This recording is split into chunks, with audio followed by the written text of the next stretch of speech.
do Senhor, e o dia da vingança do nosso Deus, para consolar todos os que choram, e a pôr sobre os que em Sião de luto estão uma coroa ao invés de cinzas, óleo de alegria ao invés de pranto, vestes de louvor ao invés de espinho angustiado, a fim de que se chamem trabalhos de justiça, plantados pelo Senhor, trabalhos de justiça.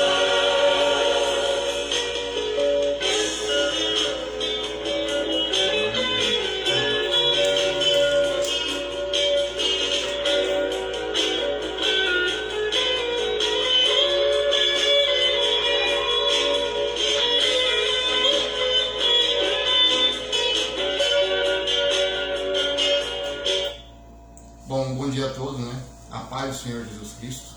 Estamos aqui mais um dia na presença do Senhor, né? Vamos agradecer a Ele, né? Que está aqui em pé, diante de tudo que estamos vivendo, né? Nesta nação, no mundo. E hoje nós vamos aqui meditar aqui o livro de Mateus, capítulo 12. Eu vou fazer por partes, porque esse capítulo é um pouquinho longo. Eu vou fazer uma parte hoje e outro dia eu vou fazer outra parte. Hoje nós vamos meditar aqui essa parte aqui. Mateus 12. Naquela época, Jesus passou pelas lavouras de cereal em dia de sábado. Seus discípulos estavam com fome e começaram a colher espigas e comê-las. Assim que os fariseus viram aquilo, disseram-lhe: Vê, teus discípulos estão fazendo o que não é lícito em dia de sábado. Mas Jesus lhe respondeu: Não leste o que fez Davi, quando ele e seus companheiros estavam com fome? Como entrou na casa de Deus e comeu os pães da presença, os quais a lei não lhe permitia comer, nem a ele e nem aos que com ele estavam, mas exclusivamente os sacerdotes. Ou não leste na lei que aos sábados os sacerdotes no templo violam o sábado e contudo são desculpados? Olha aqui, né? Jesus já repreendendo os religiosos da época. Pois eu vos afirmo que aqui está quem é maior do que o templo. Ele se referia a ele mesmo, né? No versículo 6 aqui, Jesus já se refere a ele, né? Maior que o templo. Entretanto, se vós soubesseis o que significam estas palavras, misericórdia quero, e não holocaustos, não teríeis condenado os que não têm culpa? Pois o Filho do Homem é o Senhor do sábado. Então aqui Jesus, né, nessa primeira parte aqui, ele fala aqui que Jesus é o Senhor do sábado. Existe a lei, o mandamento, né, guardar os sábados. E muitas pessoas confundem, né? Ah, eu guardo o sábado. Eu guardo o sábado, eu não vou fazer nada no sábado. Não vou trabalhar, não vou fazer nada no sábado. Mas Jesus ali, eles comeram os milho no sábado. Se uma ovelha fosse perdida, fosse no sábado, será que o dono das ovelhas não ia deixar aquelas 99 para buscar aquela perdida só porque era sábado? Jamais. Se você tem uma pessoa na família, ou um filho, ou um animalzinho, que de repente fica doente, você vai deixar levar no veterinário no sábado? Ou a criança que está doente, você não vai levar no hospital só porque é sábado? Então, Jesus ele questionava em questão tanto, porque eles seguiam tanto essa lei, no entanto, que quanto eles violavam, eles eram desculpados. Interessante isso, né? Por mais que eles violavam, eles eram desculpados. Agora, porque eles comeram uma espiga no sábado. Então você não vai comer nada no sábado, só porque é sábado. Então isso não vem em questão. Né? Não adianta você guardar toda a lei e não praticar misericórdia e amor ao próximo. Aí você vai lá, você cumpre todos os mandamentos. O Senhor fala que a gente tem que cumprir todos os mandamentos. Mas o que adianta eu cumprir toda a lei, mas não tiver amor e misericórdia para o teu próximo? Se a pessoa está precisando de uma cesta básica, está passando necessidade, aí você tem justamente o único dia para você levar na casa da pessoa, no sábado. Durante a semana você trabalha, não tem como você ir lá. Aí você vai deixar de socorrer aquela viúva ou aquele órfão só porque é sábado? Então, Jesus ele questionava em questão a isso. Muitas vezes os religiosos da época, os fariseus da época, queriam tanto cumprir a lei, mas não tinha amor e a misericórdia. Aí onde entra aqui, né? Nesse versículo aqui, ó. Eu quero amor e misericórdia, não holocausto, não sacrifícios. Então não adianta a gente muitas vezes fazer sacrifícios e não ter amor e misericórdia. Mas sim, vão. Então Jesus ele deixa claro isso aqui, né, em questão do sábado. É um mandamento de Deus. Mas não é em questão do mandamento que você tem que deixar de praticar o amor e a misericórdia com o teu próximo só porque é sábado. Se uma pessoa, vamos supor um exemplo, a pessoa pede uma oração, a pessoa pede uma visita na casa dela, a pessoa não vai visitar só porque é sábado? Vai deixar de ir lá orar por aquela pessoa só porque é sábado? Não vai socorrer aquela pessoa que precisa de uma oração? Então, aí onde entra, né? Cadê o amor e a misericórdia? Né? Então a gente tem que analisar isso aí, né? A gente vigiar, né? Em questão a isso, né? Em questão do sábado, né? Então não adianta você guardar e não viver, e não praticar o amor e a misericórdia como Jesus quer. Continuando aqui, né? No versículo 9. Tendo Jesus saído daquele lugar, foi para a sinagoga deles. Encontrava-se ali um homem que tinha uma das mãos atrofiada. Mas, procurando um motivo para acusar Jesus, eles o questionaram: é lícito curar no sábado? Ao que Jesus lhe propôs: qual de vós será o homem que, tendo uma ovelha, e no sábado está a cair num buraco? Não fará todo o esforço para retirá-la de lá? Olha o que Jesus falou, né? Questionou, né? É como eu acabei de falar, né? Será que ele ia deixar aquela ovelha lá perdida, para trás, machucada, ferida, só porque era sábado? E essa palavra aqui hoje, o Senhor está falando aqui para você. Será que Deus deixaria 99 só para buscar uma alma perdida, ferida, machucada? Olha o amor e a misericórdia do Senhor, né? Então o Senhor quer que nós pratiquemos isso. Temos mais amor e misericórdia. Às vezes você pode ter uma igreja cheia.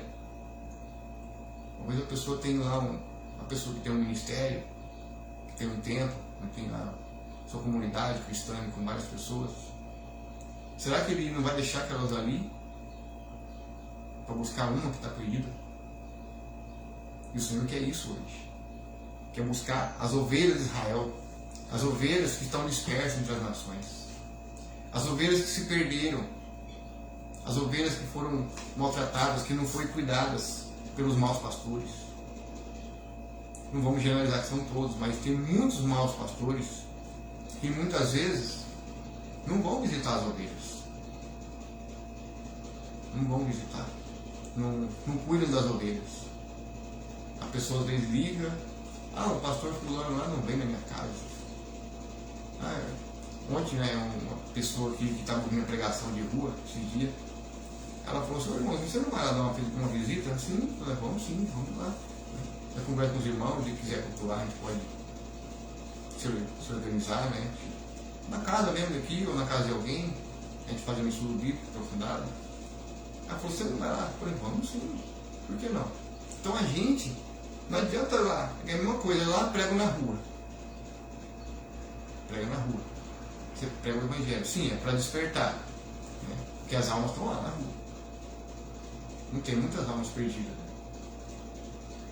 Aí você está na rua, prega, uma ovelha de ouvir a palavra, mas você não quer contar da pessoa, não procura chamar a pessoa, vamos se reunir com nós, vamos sentar, vamos estudar a palavra, vamos aprender, passar os ensinamentos. Então, é uma ovelha.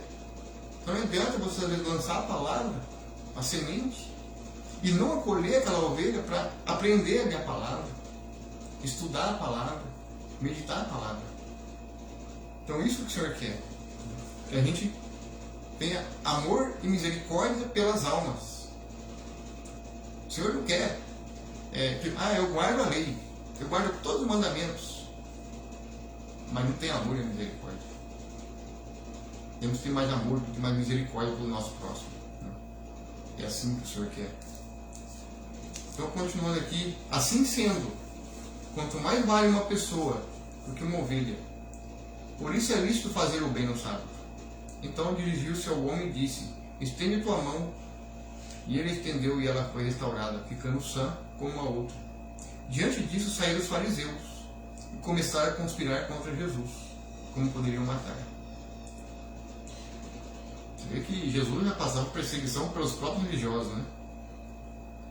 Então a gente vê que eles tinham uma aparência de religioso, sabe assim, todo bonito, todo aquela aparência, mas não tinha o que Jesus tinha, né? Não tinha amor e misericórdia.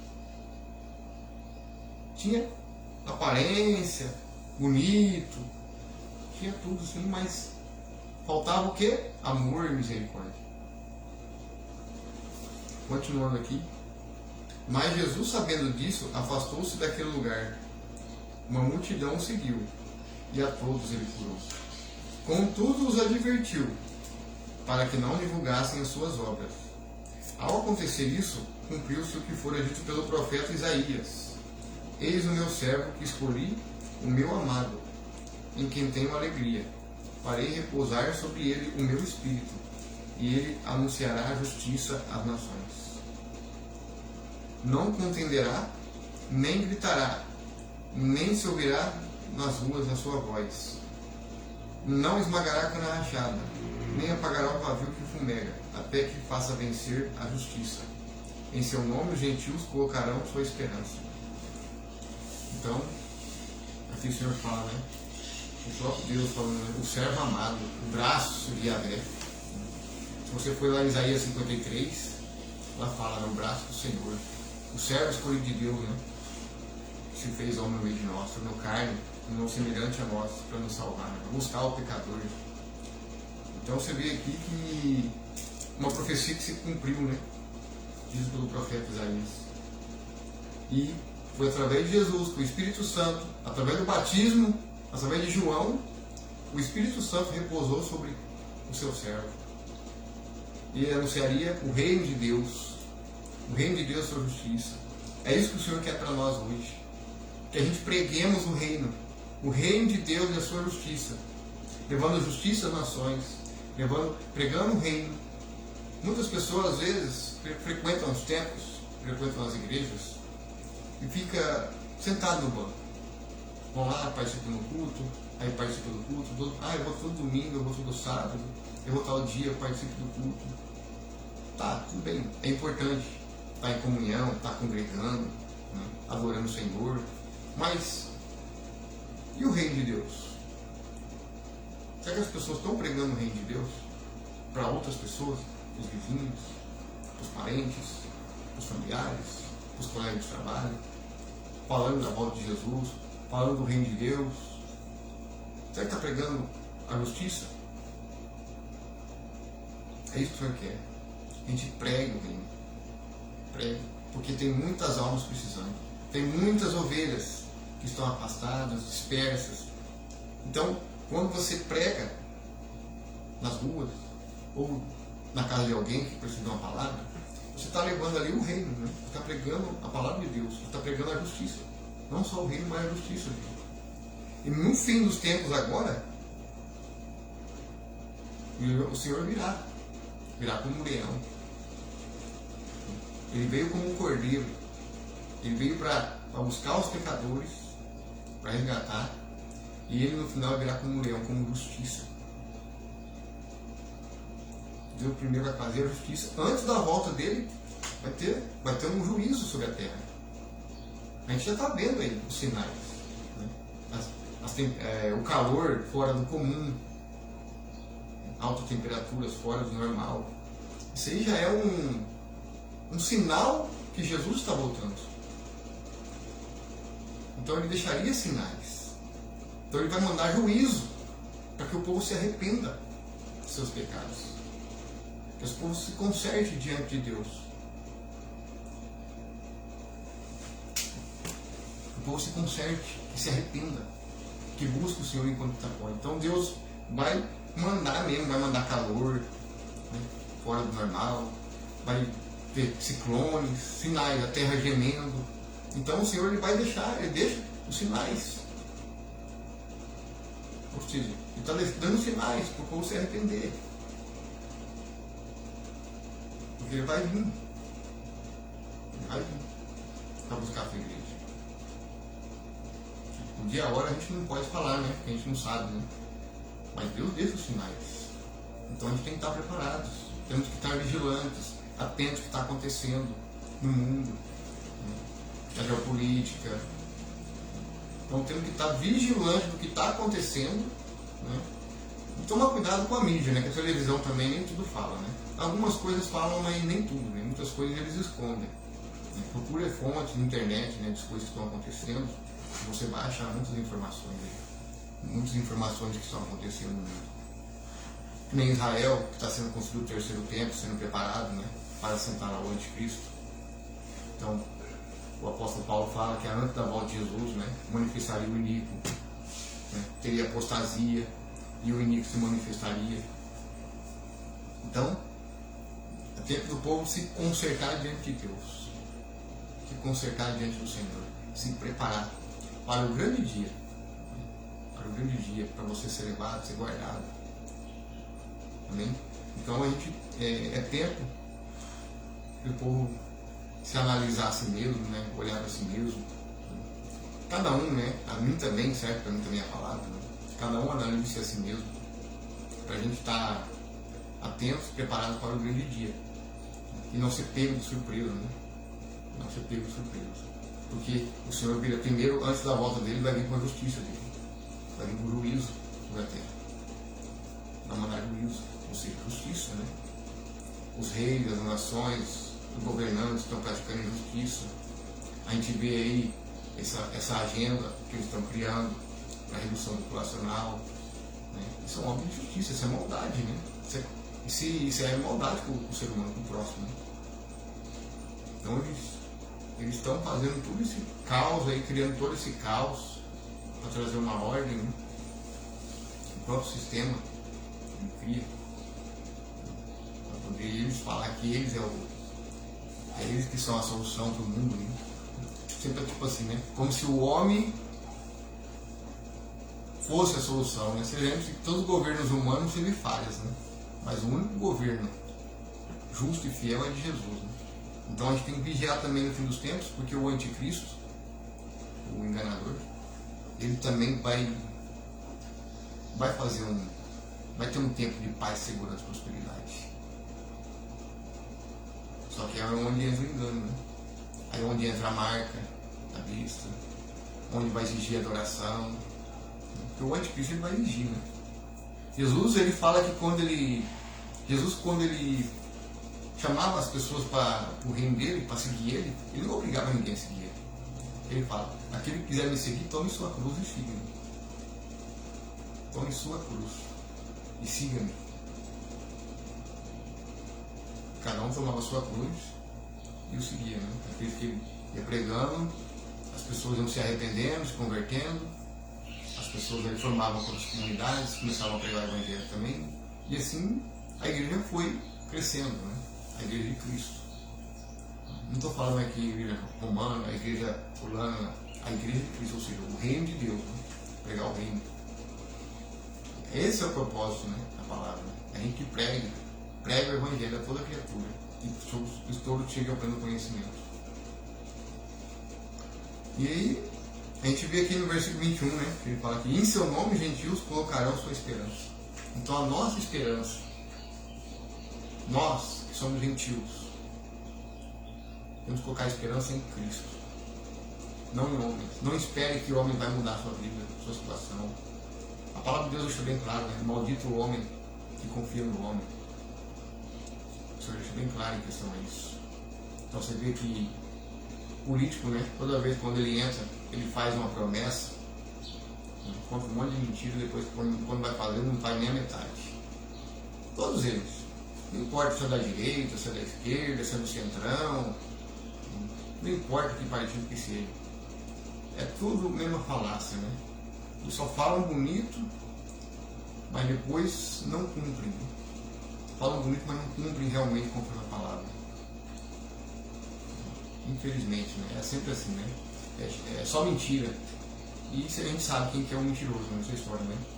Satanás é o pai da mentira que mente desde o princípio. Né? Então, a gente vê que como que ele engana, usa política, usa religião.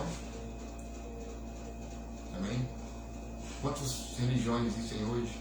Quantos padres que não pregam a verdade? Quantos pastores que pregam suas próprias doutrinas e não pregam a doutrina de Cristo? Pregam somente o que convém a eles.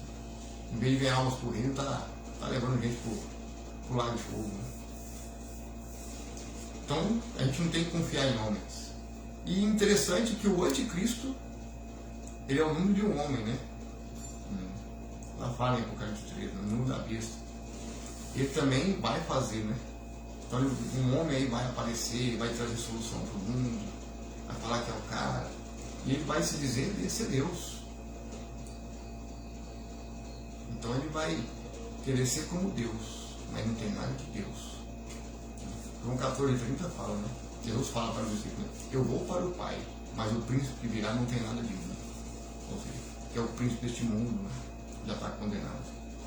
Então a nossa esperança tem que ser em Jesus Cristo, né? A nova Jerusalém celestial. A gente não pode ficar lutando pelas coisas terrenas, mas lutar assim por uma pátria celestial, né? Para viver a eternidade com o Senhor. Amém? Então eu vou terminar aqui. Esse capítulo é um pouquinho longo, então eu vou deixar o restante para outro dia. Quando está muito longo aqui, eu tenho outras coisas para me resolver. Então eu quero aqui agradecer ao Senhor, agradecer a quem está acompanhando a minha palavra, para compartilhar a mais pessoas, compartilhe, curta, para que a palavra do Senhor chegue a mais almas. Tem muita gente precisando. Às vezes uma palavra que a gente dá aqui pode tocar no coração da pessoa, para ela voltar para o Senhor enquanto é tempo. Porque Jesus está às portas, né? A gente não pode ficar dormindo no ponto, né? A gente tem que estar acordado, a igreja tem que estar desperta, né? Tem que estar vigilante. Não podemos ser como aquelas virgens imprudentes, né? Que estavam dormindo, não vigiavam, não buscavam, não oravam, estavam lá sem azeite. Aí veio o noivo, né? Pegou de surpresa, né? Somente as prudentes que estavam aí despertas entraram, né? Junto com o noivo, né? Assim também vai ser a vinda do Senhor, né?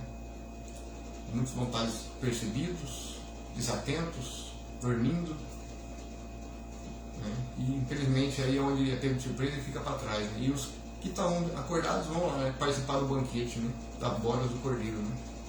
O Senhor fala na palavra também, participar das bodas com ele.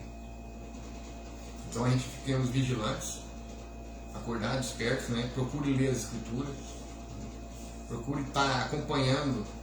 Se procurar saber sobre geopolítica, o que está acontecendo no mundo, sobre os acontecimentos, sobre os sinais que estão acontecendo no mundo, no meio climático. A gente vê aí nas mídias, acho que nas mídias já deve estar falando sobre os climas, né? Eles já estão escancarando, né? Eles não tem mais o que esconder, não. O sistema dessa agenda aí da nova ordem já está escancarando de vez. Esse dia ontem eu vi um vídeo, né? Na BBC News falando sobre a nova ordem mundial. Em 2020, a Globo também tinha mencionado sobre essa nova ordem, né, que começou através da pandemia. Então a tendência deles criar isso aí, eles não estão escondendo mais. Estão escancarando mesmo, ponhando medo nas pessoas, ponhando pânico. E a gente não tem que ter medo de peste, não tem que ter medo de guerra, não tem que ter medo de nada que está acontecendo no mundo. É só acompanhar para a gente estar por dentro, para a gente estar vigilante e preparado, né, para poder participar das bodas com o Senhor. Então a gente não tem que ficar apavorado com essas coisas. É necessário, né, que tudo aconteça. O próprio Senhor fala, né, é necessário que tudo isso aconteça. Mas aquele que permanecer firme até em Jesus, esse será salvo. Aquele que ficar firme até o fim, até o último instante, quando ele aparecer sobre as nuvens, é a gente permanecer firme na fé, né, não perdendo a esperança. Tem muitas pessoas que estão perdendo a esperança. Tem muitas pessoas, devido ao que está acontecendo no mundo, está acontecendo, muitas pessoas estão tirando a própria vida, sabe? Porque ficam desesperadas que as coisas estão acontecendo. Aí vai lá em Apocalipse, lê Apocalipse, aí vê lá, nossa, é muito forte esse livro, né? É muito pesado, né, as coisas que vai acontecer. Aí as pessoas ficam com medo, elas em vez de buscar o Senhor, pedir direção, ali, força, saúde, Senhor, me dá sabedoria, me dá entendimento para me sair da situação. Aí as pessoas entram no desespero, entram no pânico, o medo já tomou conta. Aí a pessoa vê assim, ela se sente mais como se não tem mais esperança. Sem esperança. Infelizmente, um tempo atrás perdemos um colega que tirou a própria vida, né, que trabalhou comigo no meu trabalho. É triste a gente recebeu a notícia dessa, né? Tem alguns motivos que levaram ele a esse ponto, né? Eu não posso ficar comentando aqui, que é um pouco meio chato, né, ficar comentando. Mas é muito triste. Não é só ele, né? Tem muitas pessoas tomando decisões precipitadas. Por causa do quê? Porque ficam desesperadas. O medo.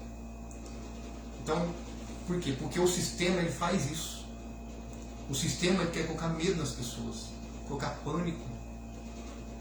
E a palavra de Deus não é para a gente colocar pânico e medo, é para orientar as pessoas a buscar o Senhor, a se render aos braços de Jesus, a confessar Jesus como o Senhor da sua vida, né? Se arrepender dos pecados, se colocar diante dele, se fortalecer espiritualmente, né? E não ficar apavorado das coisas que vão acontecer. O Senhor deixa, tudo que está escrito na Bíblia vai se cumprir. A gente tem que estar preparado, firme na rocha, que é Jesus, a pedra angular, né? A gente tem que estar firme nele, para a gente suportar tudo com paciência, para a gente poder participar, né, com ele, né? E vencer, né? Vencer o pecado, né? Vencer as lutas do dia a dia, vencer as perseguições. Quantas pessoas não passam perseguições por causa do Evangelho, né? Então, infelizmente a gente vai passar por isso. Todos aqueles que confiam em Jesus, que creem em Jesus, vai passar angústia, vai passar aflição, né? Vai ter hora que vai vir aquele desânimo, mas o Senhor fala, não desanime, né? Levante a cabeça, pois eu venci. Jesus venceu e nós também podemos vencer. Com fé e esperança, porque ainda há uma esperança. Existe ainda uma esperança, que é Jesus Cristo. Amém? Então eu quero encerrar aqui essa passagem hoje, essa primeira parte, né? Agradecendo aí a quem está acompanhando, agradecer ao Senhor em primeiro lugar, né, por trazer essa mensagem aqui, e gostaria que curtisse e compartilhasse para que essa palavra tenha alcance, porque quanto mais a gente curte e a gente compartilha, o Facebook ele vai dando alcance. Eu coloquei no sistema de engajamento aqui para ver se consegue ter mais alcance. E pode alcançar muitas almas, né? Muitas vezes nem só no Brasil, né? Pode alcançar pessoas até de outros países. Então é importante que esse Evangelho seja pregado, né? Que ainda há uma esperança. Ainda há uma esperança. Não percam a esperança, porque Jesus está às portas, né? E a gente tem que estar preparado, né? Preparado para estar diante do grande dia, né? E falar assim, vencemos, né? E ser coroado, né, pela coroa da vida. Amém? Então, que um ótimo dia abençoado para vocês, né? Que Deus guarde cada um de vocês, que Deus abençoe a vida de cada um, abençoe a família, abençoe a casa, abençoe o trabalho, né? E que Deus os abençoe e que o Espírito Santo do Senhor venha trazer muito conforto para vossas almas. Amém? Que a paz do nosso Senhor Jesus Cristo esteja com todos vocês.